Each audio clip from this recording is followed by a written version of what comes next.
incidents and laws need to be reformed, changed, amended, or new ones put in, that we sit down as adults at a table, compromise, discuss, and see what is the best solution for whatever the particular problem is. But that's not what happened. They were able to do this basically under the cover of darkness because we have not been able to directly lobby for our members in Albany, because Albany shut down. But they're up there working, certainly not listening to us, and they're passing whatever they want. None of the bills that are being contemplated today or that were passed yesterday or will be passed tomorrow are initiatives that must be done right this moment when emotions are running high and people are not thinking clearly. Most of these bills have been around for many years. And the reason they haven't passed is because there are two sides to an issue. And things get discussed and modified, and let's talk about it. But now, there's nothing to stop them. Now, because of what's happened, everybody is up there and they're passing whatever they want. So we've been abandoned by everyone. We're it. The last line of defense for the police officer in the street are all these guys, the unions. And now there's a movement to get rid of police unions because we're the bad guys. Why? Because we're looking for due process for our members. You know, 50A was enacted in 1976, and they made it, it's 50A, you never hear this, of the Civil Rights Law. That's how important the state legislature thought of it in 1976. They made it part of the Civil Rights Law. And the reason it was enacted was not to protect dirty cops, not to hide misconduct by law enforcement. Read the bill jacket. It says in there, the main reason that this bill is being passed is because defense attorneys were routinely pouring through police officers' personnel jackets for unrelated, unsubstantiated, irrelevant complaints that have been in there for 10 or 15 years, and then using that against the police officer giving testimony in a criminal case that had nothing to do with him. He's testifying at a rape trial. Officer, isn't it true 10 years ago you were accused of being rude to somebody? Yeah, you were accused of it. It was never substantiated. It was totally unfounded, but it's still in there, and the defense attorney got to ask the question. And they would do that time after time. Sole intent to discredit the police officer's testimony. Rapist walks out of jail, or out of the courtroom free, and the victim's sitting there going, what happened? That's why it was enacted. Now it's being repealed under false pretenses, that it's hiding police misconduct. 50A allows a judge in a criminal case to look at a police officer's personnel folder in camera and decide if it's relevant to the incident case, and if anything there is, it is certainly used in court. That's the way it's been. Now we have to get rid of it because it's inconvenient. The other bill with the Attorney General now is going to be in charge of all misconduct. Any complaint of misconduct, anonymous. Person says, cop did this, cop did that, walks out the door, that's in the cop's folder forever. That fair? That's what we were asking for in the 50A argument. Do not use unsubstantiated, unfounded complaints. No, they wouldn't even do that.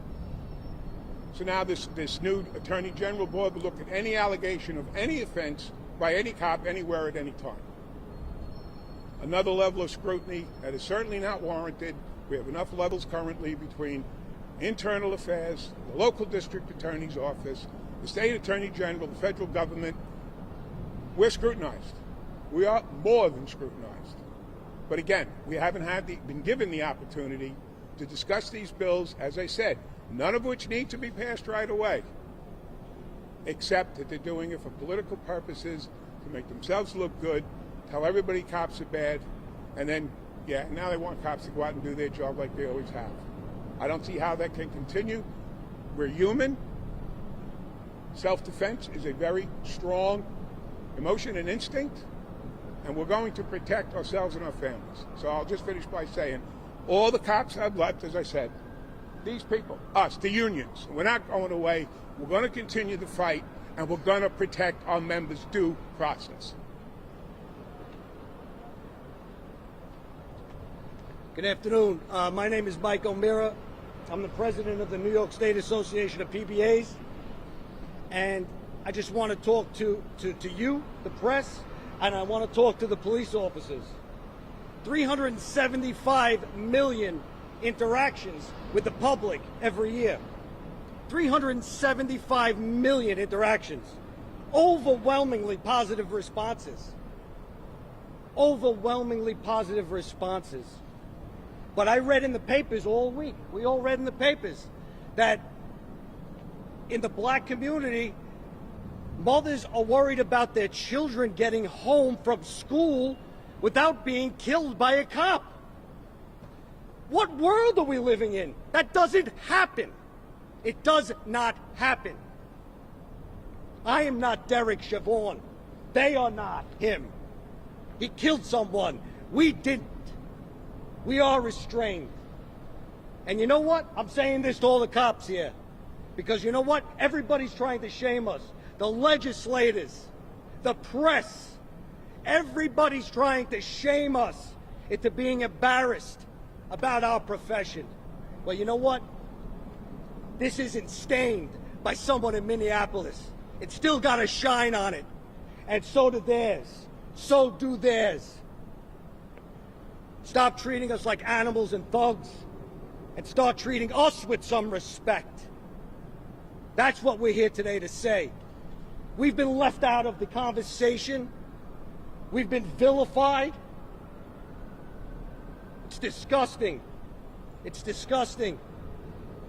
Trying to make us embarrassed of our profession. 375 million interactions. Overwhelmingly positive. Nobody talks about all the police officers that were killed in the last week in the United States of America, and there were a number of them. We don't condone Minneapolis. We roundly reject what he did as disgusting. It's disgusting. It's not what we do. It's not what police officers do. Our legislators abandoned us. The press is vilifying us. Well, you know what, guys? I'm proud to be a cop. And I'm going to continue to be proud to be a cop until the day I retire. And that's all I have to say.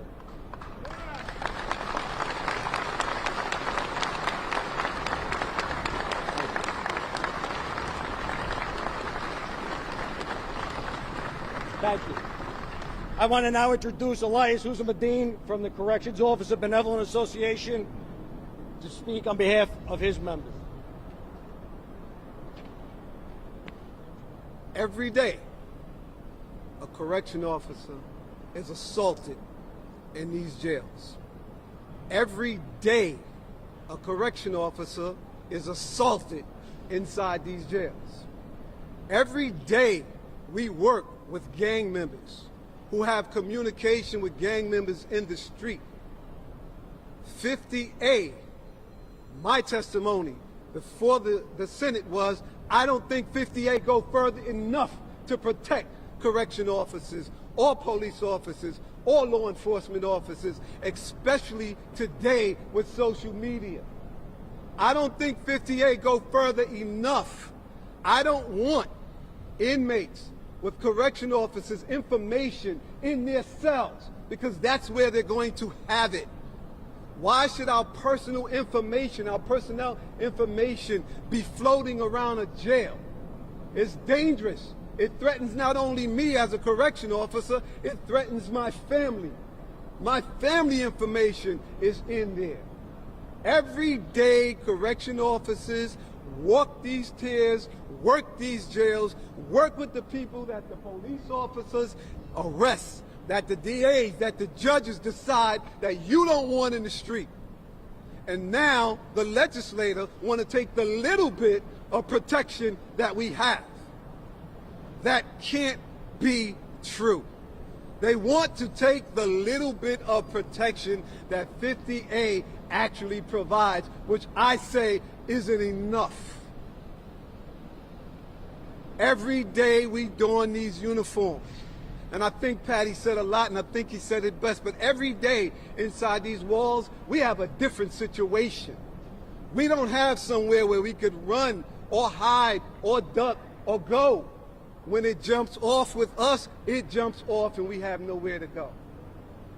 For the legislator to take away the little bit of protection that we have in 50A, for them to decide that our information is going to be, might as well say, on the market. You might as well say it's going to be bid. We're going to have inmates doing all kinds of things to stage situations to set up New York City correction officers. We're in a situation where people, we can't run. We're in a situation where every day, just the other day, a correction officer got his tooth knocked out. Another female correction officer, 16 stitches.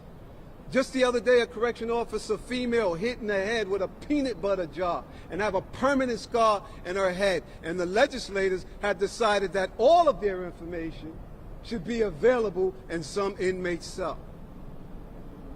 Like Patty said, like the other brother said, we're demonized. Now, we're a little different from PD. We don't have Bloods or Blue Blood. We don't have Chicago PD or Law and Order. When it comes to corrections, we have Orange is the New Black, or the odds. We're really freaking demonized when it comes to law enforcement. But I'm saying to the legislator, I'm saying to you, the press, I'm saying to everybody that's listening to the voices, that we're saying to you, we deserve to be protected as we protect you. There's no way that we protect you and you don't protect us. Somebody you need to say to the legislator, no, don't do this. Stop making these backdoor deals. They're going to say, we spoke to you. Yes, I testified. Yes, they spoke to me. But they didn't give me a chance to say what I really think. They didn't give me a chance to really be at the table and say, no, I don't think this is good. I don't think this is going to work. No, they already made up their minds what they're going to do. What happened to George Floyd is a crime. But don't penalize correction officers, police officers for what happened. Don't take the opportunity to take advantage of what happened and what's going on right now across the country to decide that you're going to further take away the protection, the little bit of protection that we have. Don't put the lives of our family at stake, because that's what you're doing. Regardless of what you say, regardless of what the legislators say, you're putting the life of our family on the line. And correction officers, police officers, we deserve more. Thank you. Thanks.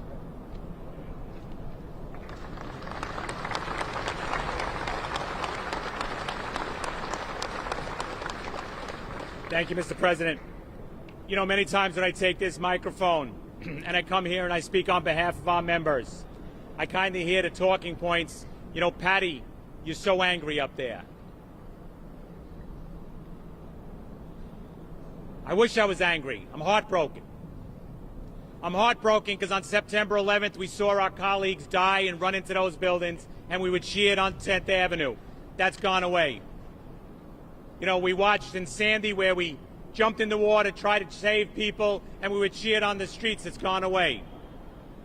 During COVID, we went out in the streets where our leaders, our department, City Hall, didn't even bother to protect us by giving us a mask, but the citizens understood and they cheered us with the nurses and the doctors, and it's all gone away. It's gone away in 5 days that now we're demonized. I'm not angry. I'm heartbroken. They're heartbroken. When is it you see so many women and men that wear uniform, so quiet, standing so somber? It's today, and it's at our funerals. I'm heartbroken. Questions? Yes, sir.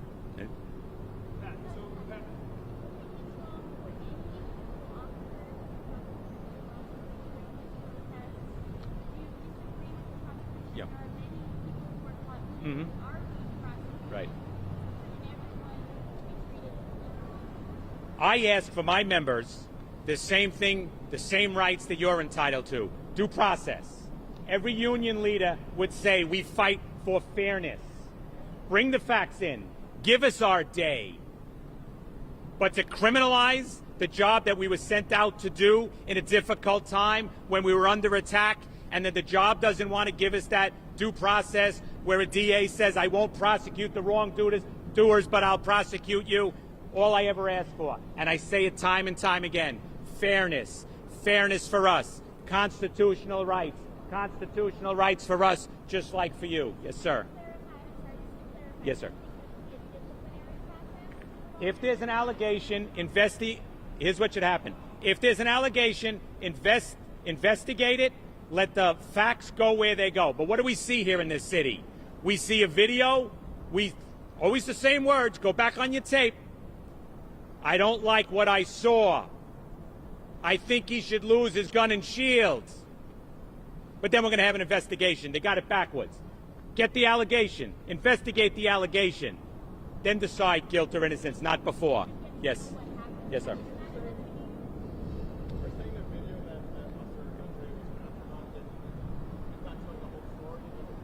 What we're saying is we have to take all the circumstances into effect, the circumstances they were in, what was happening around them. They were sent out there. Their supervisors are next to them. We're asking for fairness. Review, we don't say no. Review.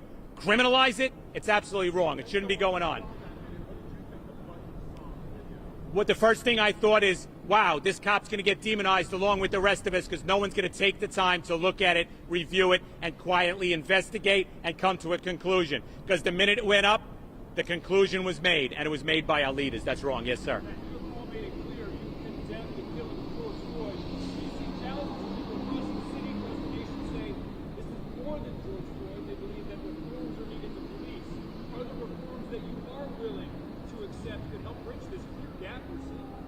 We've been in this police department have been reformed time and time again for many, many years, and that's being ignored. The problem is we want to come to the table. We haven't been invited to the table. The legislature has not invited us to the table to have a discussion. So do they really want reform? Do they really want compromise? Do they really want for us to tell us what it really is in the street and where we can help? That's not really what's happening. What's happening is the fever on the street has caught the fever in our elected leaders, and they're running, and they walked away from us. In calm times, review and decide. What we're saying now is we're all demonized because someone was murdered in Minnesota. I'm going to say it again. Most restrained police department in the country. Yes, ma'am.